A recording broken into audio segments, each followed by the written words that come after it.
5월 4일 월요일 정례브리핑을 시작하겠습니다. 오늘 0시 기준 신규 확진 환자는 8명이고 치료받고 계신 환자들은 1,332명입니다. 총 사망자는 252명으로 안타깝게도 어제 2분이 사망하셨습니다. 고인들의 명복을 빕니다. 어제 확진된 신규 환자 8명 모두는 해외 유입 사례이고 검역 단계에서 확진된 사례가 4건, 지역사회 확진 사례가 4건입니다. 오늘 정세균 국무총리 주재로 열린 중대본 회의에서는 코로나19 장기화에 대비한 의료 이용 체계의 개선, 등교계약 준비 상황, 일시 출국 외국인 근로자 관리 강화 방안 등을 논의하였습니다. 정세균 총리께서는 아직 코로나19는 끝나지 않았으므로 앞으로도 해외 유입을 통제하고 확진자를 조기 발견하여 지역사회 확산을 차단하겠다고 하였습니다. 생활 속 거리 두기의 성공 여부는 국민 여러분들께 달려 있다며 일상 속에서의 마스크 착용과 손 씻기, 기침 예절 준수 등을 습관화해 줄 것을 강조하셨습니다.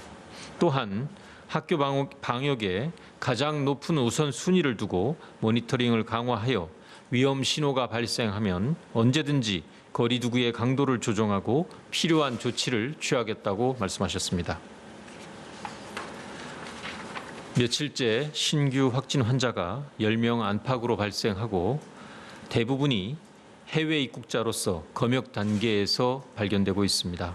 또한 격리 중인 환자들도 계속 줄어들고 있어 상황이 안정적으로 관리되고 있다고 보입니다. 그럼에도 불구하고 세계적으로는 환자 수가 340만 명에 육박하고 사망자 수도 24만 명을 넘어서고 있습니다. WHO는 여전히 국제적 공중보건 비상사태에 있다고 판단하고 있습니다. 우리나라에서는 감염 경로를 알 수 없는 환자가 지난 2주간에 7명, 어제까지 포함하면 10명으로 산발적 발생이 계속되고 있습니다.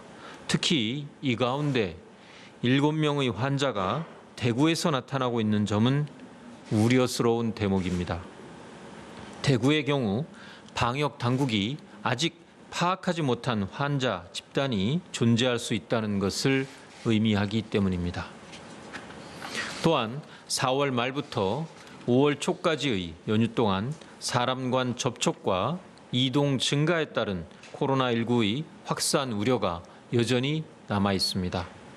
국내외 전문가들은 백신과 치료제가 개발되기 전까지 소규모 감염의 확산과 감소가 반복될 수밖에 없는 상황이라고 강조하고 있습니다. 이러한 위험성에도 불구하고 현재의 추세가 계속 유지된다면 우리 의료 체계가 감당 가능한 범위에서 코로나19에 대응할 수 있으며 누적되는 경제적, 사회적 피해를 고려할 때 사회적 거리 두기를 계속하기에는 어려운 상황입니다. 이에 따라 어제 정부는 5월 6일부터 사회적 거리 두기를 종료하고 생활 방역 체계, 생활 속 거리 두기 단계로 전환키로 결정하였습니다.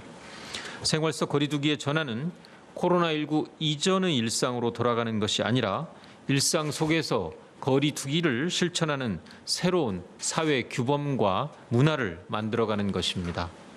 다시 말한다면 사회 경제 활동을 최대한 보장하되 결국 국민 개개인과 우리 사회 모두가 스스로 방역에 책임을 지는 방역 주체가 된다는 의미입니다.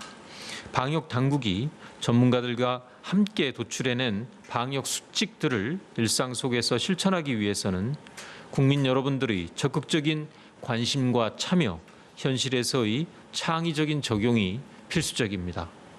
우리 국민들께서는 지난 총선과 부활절과 같은 집단 행사 속에서도 이미 생활 방역을 실천하여 추가 감염을 막은 경험이 있습니다.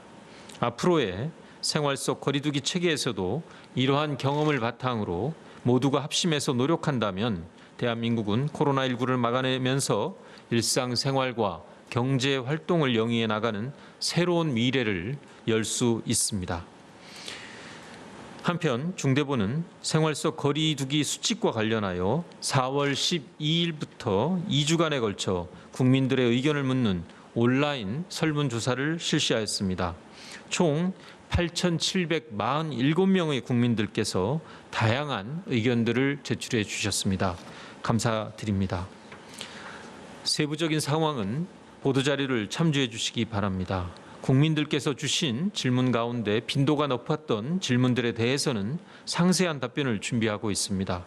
또 각종 제한 상황에 대해서도 향후 제도적인 개선 방안을 마련하기 위한 귀중한 자료로 활용코자 합니다. 오늘 중대본 회의에서는 코로나19의 장기화에 따른 의료기관과 의료인을 감염으로부터 보호하고 환자 진료에 공백이 발생하지 않도록 하는 의료 이용 체계 개선 추진 방안을 논의하였습니다. 일반적인 호흡기 발열 환자를 중점적으로 안전하게 진료하는 체계를 마련하고 호흡기 발열이 아닌 다른 질환의 환자들 또한 감염의 우려 없이 안전하게 진료받을 수 있는 여건을 마련하기 위한 것입니다. 먼저 의료계와 정부는 코로나19의 2차 유행 발생 가능성과 가을, 겨울철 호흡기 환자 증가에 대비할 새로운 의료 이용 체계를 마련해야 한다는 데 뜻을 함께 하였습니다. 호흡기 전담 클리닉을 지정 운영함으로써 초기 호흡기 발열 환자에 대한 체계적인 진료 시스템을 마련해 나가기로 하였습니다. 호흡기 전담 클리닉은 대한의사협회의 제안을 적극 반영하여 마련한 것으로 민관 협력의 상생 모델로 추진할 계획입니다. 지방자치단체에서 공간을 제공하고 지역 의사가 참여하는 개방형 클리닉이나 의료기관을 지정하는 의료기관 클리닉의 두 가지 유형을 운영해 나갈 계획입니다. 우선은 개방형 클리닉부터 시행하고 보완해 나가면서 대한의사협회와 지역의사회 협조하에 신청을 받아 순차적으로 의료기관 클리닉을 지정 운영토록 하겠습니다. 아울러 정부는 행정 업무 등 진료 이외의 업무를 지원하고 호흡기 환자 진료에 드는 위험을 감안하여 적정 보상을 추진하는 등 적극적인 지원 방안을 강구하겠습니다. 지정 운영과 관련된 보다 상세한 계획과 지침은 의료계와 협의해서 5월 초에 마련할 예정입니다. 코로나19 장기화에 대비하여 현재 시행 중인 전화상담 처방 운영도 개선하겠습니다. 동네 의원들에 대한 의견 수렴 결과 전화상담 처방은 기존 대면 진료보다 난이도가 높고 별도 인력과 추가 장비가 필요한 것으로 분석되었습니다. 이에 따라 향후 동네 의원에서 전화상담 처방을 시행할 경우에는 진찰료 외에 전화상담 관리료를 추가 적용할 계획입니다.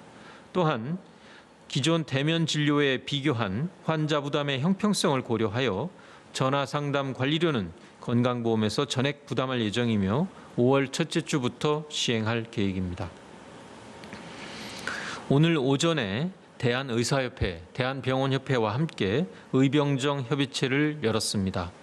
코로나19 장기화에 따른 의료이용 체계 개선 방안과 환자 감소에 따른 운영상 어려움을 겪고 있는 의료기관 지원 방안을 논의하였습니다. 코로나19 검사와 환자 치료의 최일선에서 헌신하고 계신 의료기관의 경영난이 지속됨에 따라 의료기관의 재정적 어려움을 덜고 환자 진료에 전념할 수 있도록 현재 시행 중인 건강보험 선지급 제도를 확대 시행할 계획입니다.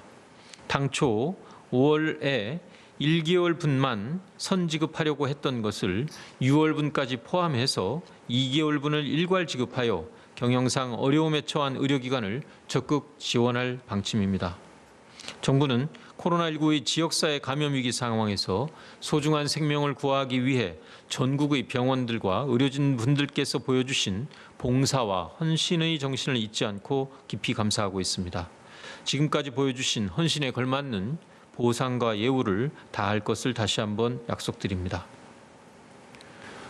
코로나19는 아직 끝나지 않았고 거리두기도 아직 진행 중입니다. 생활 속 거리두기로 전환한다고 해서 방역 조치를 완화하거나 거리두기를 종료하는 것은 아닙니다. 상황이 악화될 경우 언제든지 다시 강화된 사회적 거리두기로 돌아갈 수 있다는 점을 유념하시고 생활 속 거리두기를 유지하기 위한 노력을 계속해 주실 것을 간곡히 요청드립니다. 우리가 힘을 모아 일상 속에서 방역을 지속해 나간다면 현재의 추세를 유지하면서 우리 의료 체계가 큰 부담 없이 충분히 감당 가능한 수준에서 코로나19에 대응할 수 있습니다. 국민 여러분께서는 연휴의 마지막까지 손 씻기, 기침 예절과 같은 개인 위생 수칙을 철저히 지켜주시고 지자체와 시설의 방역에 대한 안내와 지도에도 적극 협조해 주시기 바랍니다. 또한 여행 후에 혹시라도 발열이나 호흡기 증상이 있거나 몸이 안 좋으면 외출하지 말고 반드시 혼자서 집에서 쉬면서 경과를 관찰하시기 바랍니다. 특히 내일은 어린이날입니다. 평소와 같이 야외 식당 등에서 여럿이 모여 어린이날을 축하하기는 어려운 상황입니다. 어린이들의 실망이 무척 크겠으나 보드게임이나 영상통화 등을 활용하여 가족 간의 유대를 키우면서 즐겁고 행복한 시간을 만들어 나가야 합니다. 이런 노력이 생활 속 거리두기를 실천하는 새로운 방식이 될 것입니다. 또한 혹시 놀이동산이나 행사장과 같은 장소에 방문할 경우에는 거리두기와 마스크 착용, 밀폐된 공간 피하기 등의 수칙을 지켜주시기 바랍니다. 어린이 여러분들도 코로나19를 이겨내는 데 힘을 모아서 안전한 어린이날을 보낼 수 있도록 도와주시기 바랍니다. 감사합니다.